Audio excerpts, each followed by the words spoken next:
What does loving your neighbor actually look like? This is Journey with Care, where curious Canadians get inspired to love others well through real-life stories and honest conversations.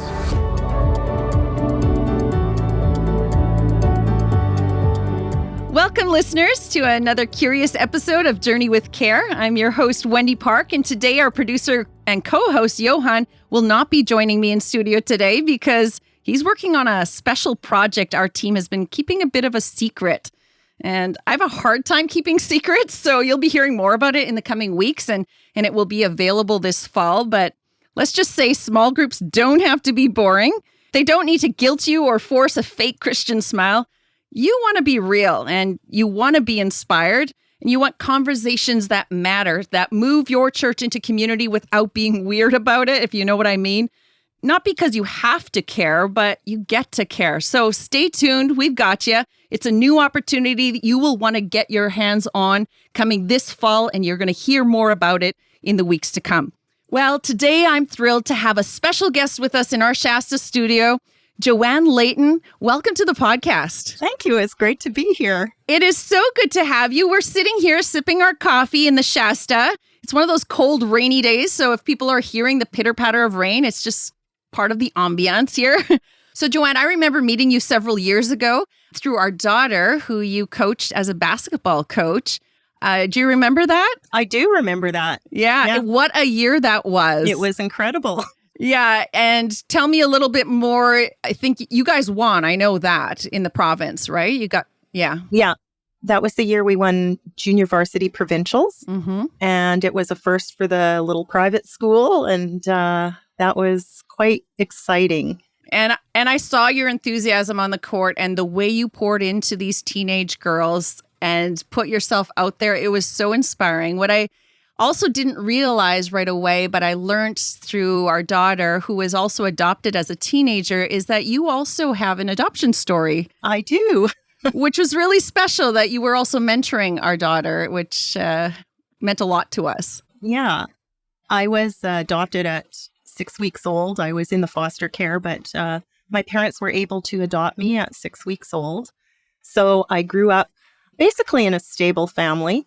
I mean, adoption is interesting because you're a kid in a family, but you don't look like your family.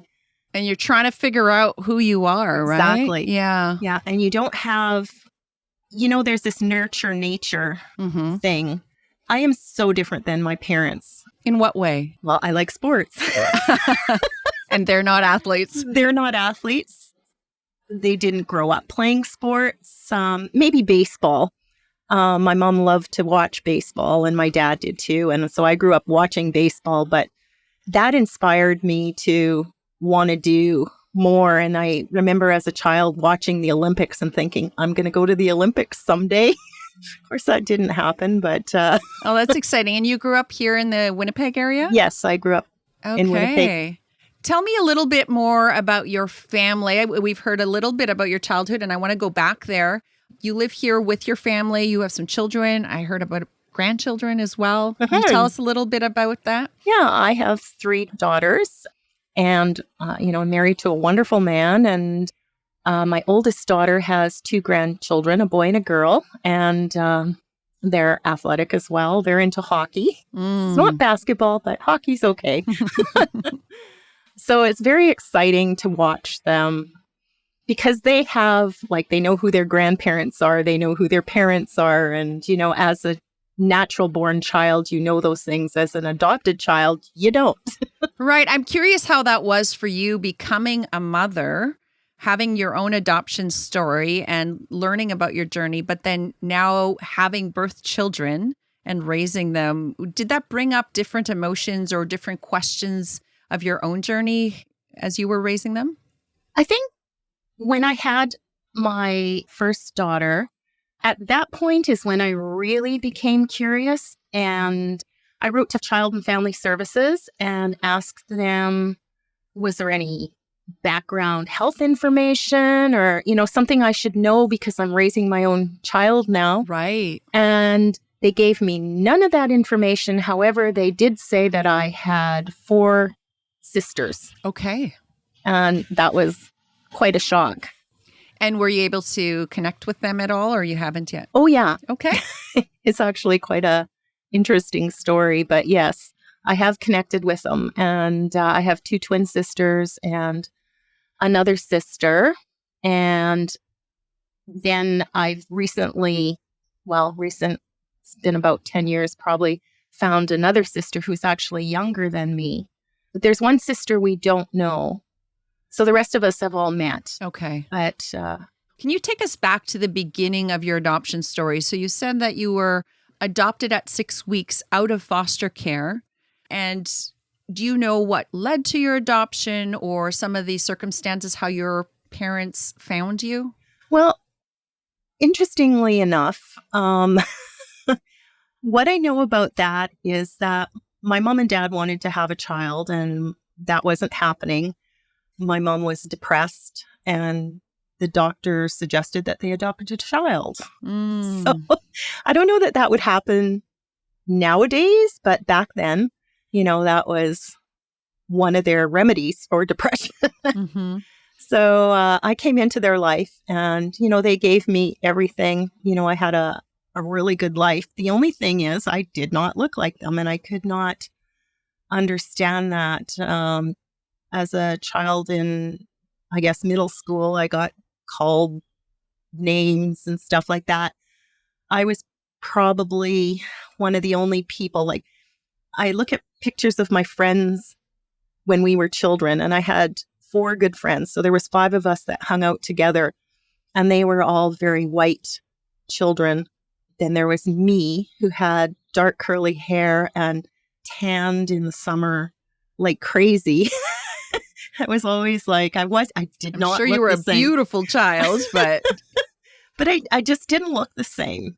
I just didn't have, I guess, neighborhoods were different back then. I was an oddball in that sense.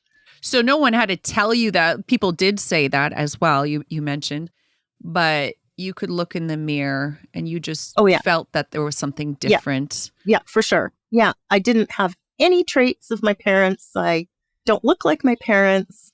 Mm. And certainly that was something that I was always curious about. And was that story of your adoption very openly talked about? How did you come into understanding yourself and accepting yourself for who you are? My parents always told me I was adopted. Okay. And they always told me that they chose me, which is not what every parent gets to do with their children.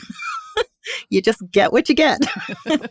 I was chosen. So, I always did feel special in that way. I know, they had people telling them that, oh, you shouldn't adopt a child. I'm going to run away when I'm older, and I'm going to be, horrible because I'm not their flesh and blood and blah, blah, blah. But they totally, like, I don't see any difference between my relationship with my children and their relationship with me. This is our child. And I guess that really contributed to your security, because when I interact with you and when you were coaching there and you're just like going and doing such a great job of coaching, I see nothing but a positive confidence in who you are. And that's why you wouldn't see any insecurities. But growing up, I imagine you had a lot to work through to get to where you are today and really impact other people's lives, and teenagers particularly. You've been working years in coaching teenagers. I imagine all of that work you've done really helps draw out the best in others too. I hope so. I mean, that's always been my goal. My goal has always been to pass on something more than what I have to the people that I get to interact with, especially in coaching, either to teach them more, to have them do better than I could have ever done. Yeah. And to me, that's where I find my satisfaction. Mm-hmm. Kids are so vulnerable. And, over the years, you have kids tell you things that they probably wouldn't tell their parents, and you're able to speak into their lives. And that's very rewarding. And sometimes kids they have their interesting side where they just don't want to listen or do something. And, it's interesting to try to pull out what's going on and just to try to help them through, overcome their own self-doubt, their own Yeah. So I've enjoyed coaching in that aspect. And to me, I love to win. I'm very competitive. Hey, and it shows you get championships, so there's nothing wrong with that. Yeah. So, but it's not about winning and losing in a game to me. It's about winning and losing in life. Like you want to bring out the best in people and Right. to be able to pull those things, those gems that they have that maybe they don't even know Mm-hmm. about the way they do something. Yeah. And, I've coached kids where they have absolutely no basketball skill until they've come to practice, for the Wow. first time. And I'll never forget one girl, all she had to do was grab the ball, turn and shoot. And she did that all year. She finally scored while the whole bench erupted in such cheers Yeah. that it was amazing. And to me, that was victory. Yeah. Because the whole team was with us, Yeah. with her, with us, and she succeeded. And it was just really, really a cool experience. No, I can only imagine how gratifying that would be. And can you see that being a case in your life growing up when you were a teenager and looking for your identity and trying to find that security? Who were the people that were your coaches on the bench or that helped you pivot when life was hard? And what kind of characteristics did they have that helped you? Well, one of the, when I was a youth, I would go to Youth for Christ. And one of the leaders there, who was also adopted, Okay. really, really spoke into my life and was able to help me find things about myself that I didn't know and draw those out and encourage me, build me up. So I would say most of those teenage years, high school, was Youth for Christ. It really had an impact on my life. And it's interesting too. One of the first things you told me was this person was also adopted. And some people say when you have maybe an untraditional upbringing or you have certain things that aren't like the rest. You said when you're younger, there were things that you knew you were different, but how some of those very things, whether it's adoption or other conditions that stand people apart, those are actually the greatest gifts, right? How God can use some things that feel like flaws or like injustice or some things that don't feel fair, right? But how God can use that to bring out the best in other people and to speak life, I think. And that's what we're seeing on the court as well with these teenagers. Yeah. And it's something that you can't put your finger on. When I had my first child, I met my twin sisters, and one of them was living in Toronto at the time, and my husband is from Toronto originally. So we went to Toronto and I met her. I actually had met her in Winnipeg. I should just back up a little bit. I had met her in Winnipeg, but she had a young child at the time too, who was not happy to be out of her comfort zone and was, we didn't really get a visit. Mm-hmm. So when we went to Toronto once, I phoned her up and I said, "Can I come visit you?" And so we did. And well, it was just me at the time. And so I went there. I left my daughter with her grandparents on my husband's side. And we went down to Toronto and I'm sitting in her living room with her and we're just talking. And, there's a saying that blood runs thicker than water. Like I have never wanted to know so much about a person before as when I met her. It's just the weirdest thing. And we realized we liked a lot of the same things. And some of the things were strange. So we went shopping and we're at a sewing fabric store. Okay. And they had this whole box of buttons. And both of us beelined for the buttons and we're looking at them. And we kind of both looked up at each other and said, "Do you like buttons?" And she said, "Yes. Do you?" And I went, "Yes." That's weird. Oh, that's so cool. But suddenly there was somebody who had something in them that was genetic and was the same as me. I mean, I don't particularly think we look alike. However, she lives close to me and we shop at the same grocery store. And one of my friends who worked at that grocery store said, "Is your sister living around here?" And I looked at her and I went, "Yes." And she says, "I think I saw her." Oh, so they recognized They the recognized, resemblance. yeah. Yeah. And that was the first time ever that I sort of realized that there are people that look like me. Yeah. So I'm curious, based on all that you've said and just your own personal experience, what gives you a sense of belonging? Buttons are one of those things. Yeah. I mean, with my sisters, the things that we have in common, give me a sense of belonging to them. But I think, with my parents, the fact that they chose me, they said they chose me. And with my family, their side of the family, they've accepted me like I'm my mom and dad's daughter. Like Right. they have not ever wavered from that. And even when I go there now, my parents have both passed, but when I talk to my relatives, I'm their daughter. Yeah. And I feel like I have a family that I belong to. And that's one family. My second family, which is my genetic family, I belong there too.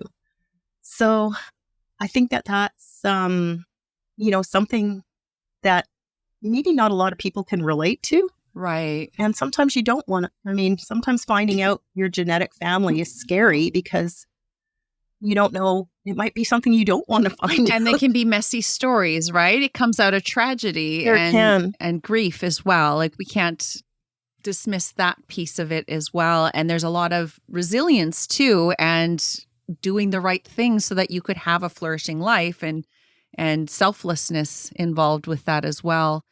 I can only speak as an adoptive mom to several children, and I've never wanted my children to hear me say, "This is my adopted child. This is my foster child. This is my C-section child." Like, what's the difference, right?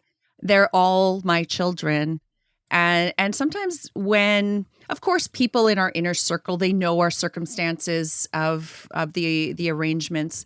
However, I know sometimes strangers look at me sideways and say, "These are your children," or and we go to a restaurant, "These are your children." They assume we're at different tables, and I don't give them explanation because Right. I Why feel should like you? they're my children. Yeah, why should you? It's the question like, are those your real parents? Yeah. Like, are those your real children? Like those kind of questions. If my birth mother, if I grew up with her, I would be her child and there'd be no question. But Right. because I didn't, and I look different than my parents, people often ask, "Are those your real parents?" And I'm like, yes, Yeah. in every way, shape, and form. Yeah. Why would you even ask that question? Like, it doesn't make sense. But one of the things, when I was with my sister in Toronto, we were talking and we realized that we actually grew up 2 streets away from each No. other. And we didn't know that until that moment. And we worked at the same drugstore and we played with the same kids. So I would have played with her as a child.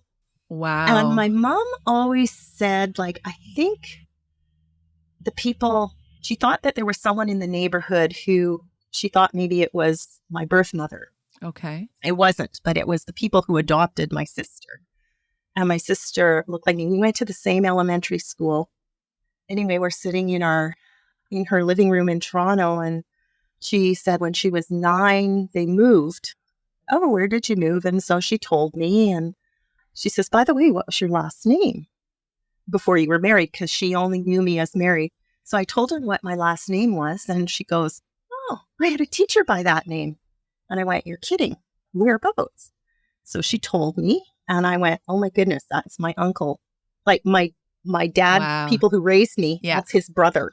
Wow. And she then kind of turns pale and she goes, "Oh my goodness, then I've lived with your first cousin." Turns out she had met all my family. Wow. And they didn't know she was my sister.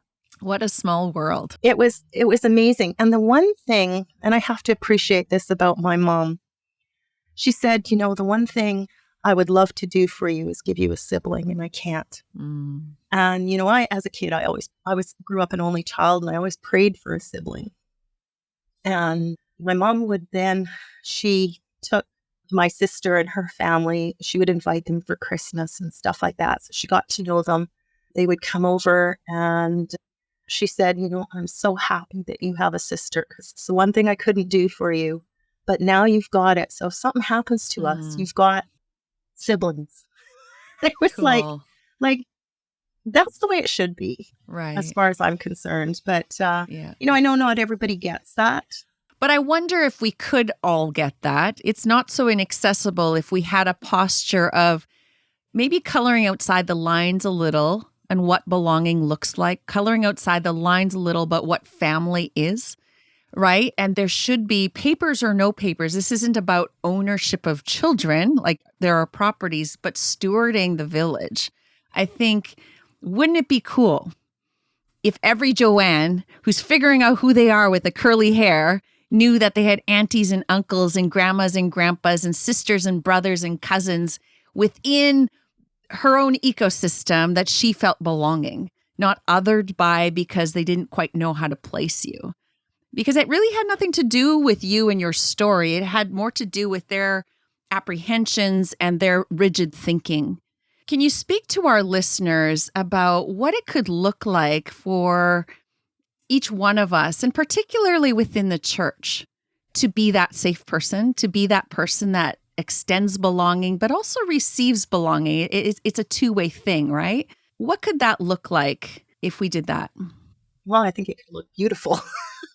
But I think as people, we need to put aside our own prejudices, our own preconceived ideas, our own insecurities.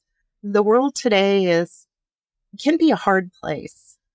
Maybe more so in the US, but there's so many racial tensions. I think we're just more passive aggressive about it here. Yeah, I agree. It's not that it's not here, but you just hear about it more in the US. Like if you're a Black man in the US and you get arrested, you're not going to have likely the same consideration given to you as if you were a white man of the same age being arrested.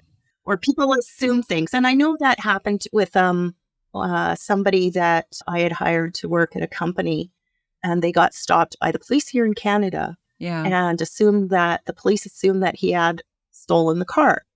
And, it just wasn't true. Yeah. But I think if we can put those things aside and we can look at families as the parts that they are. Now, even in a fully natural family, you can have the oddball child who got the traits of, their great uncle, whoever, from twice removed from, Now you're speaking to me. I'm that oddball child.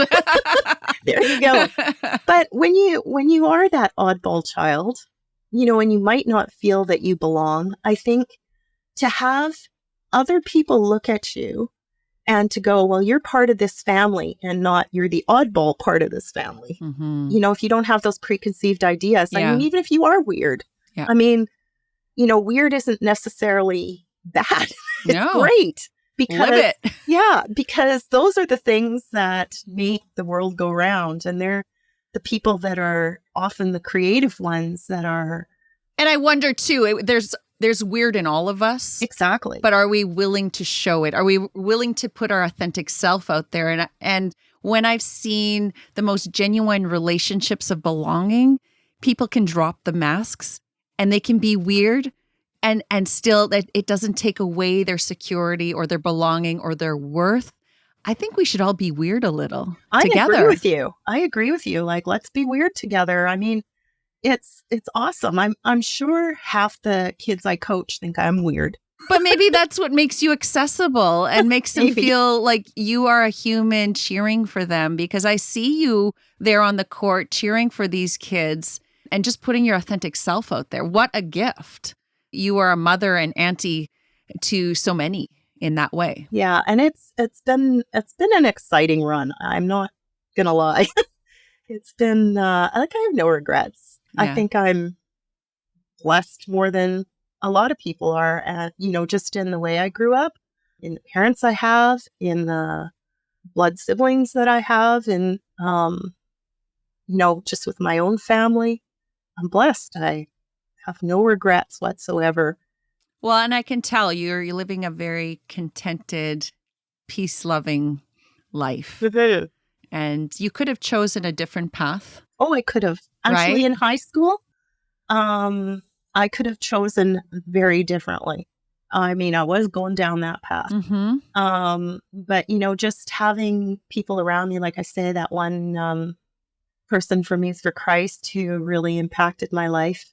I don't know quite where I'd be without that. Yeah. And having people who did believe in me and who were able to sort of readjust the path I was taking. Yeah. And I think that's something valuable to take in here that I'm noticing, that not everybody has it on their journey to adopt a child or to be adopted.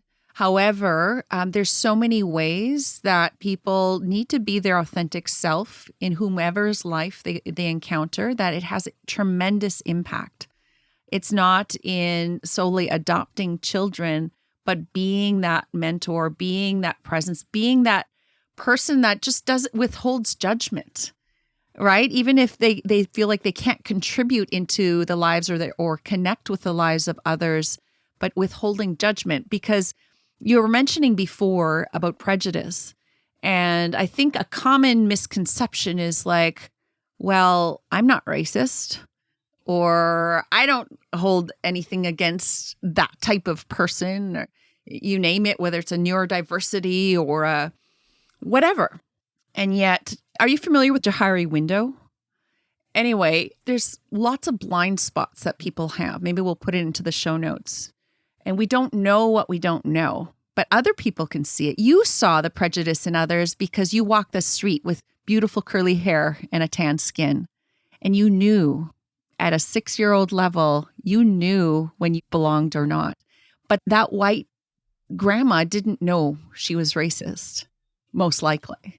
And the attitude and the glance and the words that she spoke, or those children on the playground. And there's things that we just don't know. And systemically, we just don't know that we hold power until that power is taken away from us. We just can't even know when we're in a position of power. But the racial minorities or the ones that are being othered, they know. So I say that not to guilt us and to paralyze us from extending a hand and to build relationship.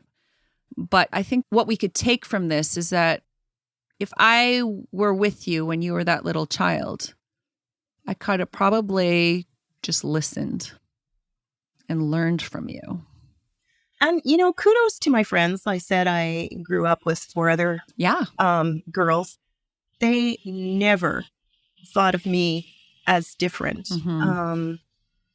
As to this day, we're still friends. Oh, that's so cool. And we get together every now and then. Mm-hmm. And, we all sort of have different lives, but we generally get together every now and then. For their acceptance, I mean, I feel totally blessed and lucky. And that's encouraging too, because in a society that you may not feel it from everybody, 5 friends can make all the difference, right? Exactly. Yeah, and everybody needs friends. For kids to be friends to the ones who, are standing on the playground alone, or to sort of pull them into their group is so important, and something that, we should teach our children to do. Although, it's very difficult, because if they're a little different and, perhaps parents may have different thoughts about a friend their child has than the child having that friend. I mean, that's what movies are made about. Yeah. It's tough, if we can just set aside our differences and lay aside everything that trips us up and run that race before us. It's something that I think as, communities, we need to learn to get a grip on our differences or think about why we think people are different, if that's, a problem, and, really reach into yourself and figure it out. And sometimes, people, they're of a different religion. Yeah. And that's a tough one. Yeah. It's like, I know, I coach at a Christian private school, and there's lots of Islamic people who go to it. Mm-hmm. And I was thinking about it this year, and I was thinking, why don't Christians go to Islamic schools? Mm. And I just thought, I wonder if there's any that do, because I don't know. Right. It's just something I was thinking about. And it may be because the Islamic schools don't want the Christians to come there. I don't know if that's the reason, but it could be. Yeah. But anyway, welcoming all these Islamic kids is pretty awesome because they're pretty great kids. Yeah. And, I have grown to just, they're kids. They, in my case, they play basketball, and we're a team.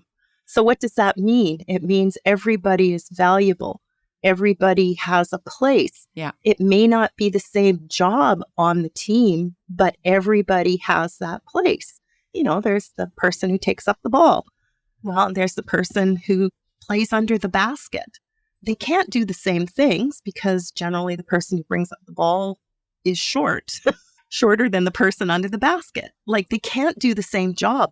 Doesn't make them any less of a part of the team. Right. It makes them part of something as a whole. Well, and it goes to the point of we are all created by Creator in the image of God, have inherent value and are beloved, not because we attend the right religious institution or we follow the right flannelgraph Jesus, but by grace we have been saved, not as fire insurance, but as a way of adding flourishing and life and vitality. Yes, we believe in Jesus is the way, the truth, and the life, but not to lord it over others or ourselves or others, so to speak, but that we're all made in the image of God. And Jesus said it so well. All you have to, there's all these laws that we get tripped up about. But what do we have to do at the end of the day? Love God, keep your eyes up, and love your neighbor as yourself. Not if they look the same as you, if they go to the right religion, it's none of our business. It's above our pay grade. Right, exactly. If Jesus finds them, and I believe Jesus has more superpowers than me to bring them into the kingdom of God, life would be so much simpler. It would be. And maybe that's why he said it. He's like, quit stressing out about all those things. Yeah. I got this. I think that's so true. I mean, we all have a place at the table, and we all need to do our part in that place. If everybody could get on board with that, there would be a lot less angst. Yeah. People are people. We're all humans. We belong to the same human race. Mm-hmm. And yes, it is a race, and there we are competitive. Yeah. But the point is, we are part of the same team. No matter what we look like, or no matter what our background is, we're running towards a goal. And, everybody has different goals, and we need to appreciate that, to accept that. Because when the community flourishes, we all flourish, right? So we want to do things for the betterment of community, for each other, for our neighbor, because when they do well, we all do better. So I think it just stands to reason that we want to care for others, not for selfish reasons, because we just all want to get through this race in a good way. Yeah. And there's a finish line. Yeah. One day we'll find it. I feel we're getting closer to that, you and I, than our kids. But Absolutely. Absolutely. But, wrenches get thrown in along the way, and you may come up against some really hard times. But the point is, to keep going. It takes a village to raise a child. I mean, we've heard that so many times, but it really does. It does. It really does, because, I've always, my girls have had somebody who they would, if they couldn't confide in me, which, for whatever reason, they had somebody to go to. Yeah. And to me, that's the village part of raising children, because it does take a village to raise a child. And I think that's also a word of encouragement to caregivers and parental caregivers that you don't have to have it all. Look for aunties and uncles and grandmas and grandpas to graft into your family. You weren't created to do it all. And I think that's a too high of a standard we have for ourselves that isn't even good for anyone. Right. Yeah. Case in point, if, another family has adopted a child, even though you've adopted a child, you don't know what it's like to be the adopted child. There's people out there that can address that. Yeah. Some might argue that if you were adopted as a baby, well, then you don't know any better, or that you didn't have trauma through that separation. But that needs to be demystified, because you will grow up asking those questions and still needing that inherent need for belonging, that you are enough, you are beloved, and those question marks that you didn't have a choice in. Those still need to be unpacked no matter what age a child is grafted into a beautiful new story, but it still is birthed out of tragedy or trauma or a choice that mom had to selflessly make to give you a life. That's right. And I think even if I did not have the trauma of being in foster home and foster home after foster home, however, I did not look like my parents. And that, as a young child, was always on my mind. People would ask questions and I didn't know how to answer them. So that's trauma. I couldn't explain it. At that point, I probably didn't know the whole story either. But I think, it's all for the good. And it definitely is what made me. Yeah. Adversity. Sometimes I think, why do I choose the harder path than, a nice, easy path? There's always been adversity. And I think, I am an overcomer. So I will tend to choose the harder path. You like a good challenge. I like a good challenge. I think if I didn't have challenges, life would be boring. What would I do? Yeah. It's probably one of your resilient superpowers, that a muscle yet you have been developing since childhood. That definitely shows in the way you care for others. Well, Joanne, I could keep talking with you. We're going to have to pour another cup of coffee here if you have the time, because we could go on. But thank you so much for coming onto the podcast and sharing your story. And I just really appreciate you doing so. Well, you're welcome. It was really just a wonderful opportunity to do this. And I thank you for it. And I hope that people out there are thinking a little bit more about, those oddball children that they see, even if it's their own natural born children. Well, you are a beautiful oddball if that's what you're referring to. You keep being you. We love it. And if we have listeners that have questions or would like to provide some feedback, I just want to encourage you to do that. Go to careimpact.ca and give us your feedback. We would love to hear from you. Get your personal reflections. Maybe you're an adoptee or an adoptive family, or maybe you want to become that auntie, that grandpa, that big brother to other children who are looking for belonging, who are looking to belong. And may I just encourage us all to drop the mask and just be ourselves. That is such a good invitation. What a great reflection we were able to have today. And I just thank you again. Well, you're welcome. Thank you for joining another conversation on Journey with Care, where we inspire curious Canadians on their path of faith and living life with purpose in community. Journey with Care is an initiative of Care Impact, a Canadian charity dedicated to connecting and equipping the whole church to journey well in community. You can visit their website at careimpact.ca or visit journeywithcare.ca to get more information on weekly episodes, Journey with Prayer, and details about our upcoming events and meetups. You can also leave us a message, share your thoughts, and connect with like-minded individuals who are on their own journeys of faith and purpose. Thank you for sharing this podcast and helping these stories reach the community. Together we can explore ways to journey in a good way. And always remember to stay curious.